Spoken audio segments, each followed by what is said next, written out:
ভোগ বিলাস আর যৌনতা ছাড়া যেন কিছুই বোঝেন না আরব শেখরা। এর পেছনে কারি কারি টাকা ঢালতেও কার্পণ্য করেন না তারা। নিজেদের যৌন চাহিদা মেটাতে তাদের প্রথম চাহিদা কুমারী ও কিশোরীরা, বিশেষ করে 12 থেকে 14 বছর বয়সী কুমারী মেয়ে তাদের সবচেয়ে পছন্দ। দরিদ্র মুসলিম পরিবারের অভিভাবকেরা বিপুল অর্থের লোভে নিজের মেয়েকে কথিত বিয়ে দেন শেখদের যৌন চাহিদা মেটাতে। কিছুদিন পর যৌন চাহিদা মিটে গেলে বিক্রি করে দেন কথিত সেই স্ত্রীকে। ভাগ্য খারাপ হলে মাসে মাসে হাত বদল হতে হয় কোনো কোনো কিশোরীকে। আরব শেখদের বউবাজারে পরিণত হয়েছে ভারতের এই হায়দ্রাবাদ শহর। তারা কুমারী মেয়েদের খোঁজে ছুটে আসেন এই শহরে। শেখরা মূলত দেখতে সুন্দর ও আকর্ষণীয় শারীরিক গড়নের কারণেই হায়দ্রাবাদের মেয়েদের পছন্দ করেন।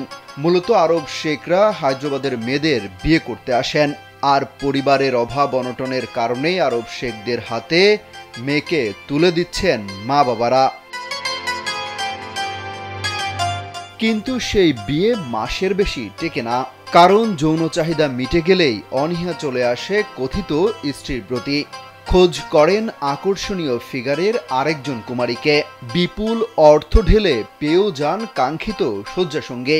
এই তালিকায় তরুণ শেখদের চেয়ে বয়স্কদের সংখ্যাই বেশি। 60 কিংবা 70 বছর বয়সী শেখরাও বিয়ে করতে চান 12 থেকে 14 বছর বয়সী কিশোরীকে। দরিদ্র পরিবারের বাবা মায়েরা অর্থের লোভে মেয়েকে তুলে দেন তাদের হাতে।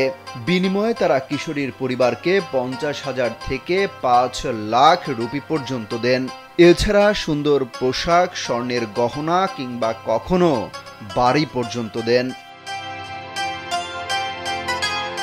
ভাগ্য ভালো হলে কয়েক মাস পর্যন্ত সংসার টেকে খুব কষ্টে, না হলে মাস ঘোরার আগেই বিক্রি হতে হয় আরেক শেখের কাছে।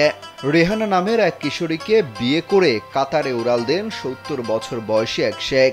কাতারে গিয়ে কয়েক মাসের মাথায় অন্য এক শেখের কাছে রেহানাকে বিক্রি করে দেন তার স্বামী। এরপর 4 বছরে আরো 14 জন শেখের কাছে তাকে বিক্রি করা হয়। পুলিশ জানায়, হায়দ্রাবাদে কিশোরী মেয়ের খোঁজে বিশেষ করে সংযুক্ত আরব আমিরাত, সৌদি আরব, জর্ডান, কুয়েত, ওমান, সুদান ও সোমালিয়ার শেখরাই আসেন মূলত পর্যটন ভিসা ও কিছু ক্ষেত্রে চিকিৎসা ভিসা নিয়ে। সেখানে যাওয়ার পরই শুরু হয় কিশোরীদের সন্ধান। অমিত হাসান, রবিন, কালবেলা।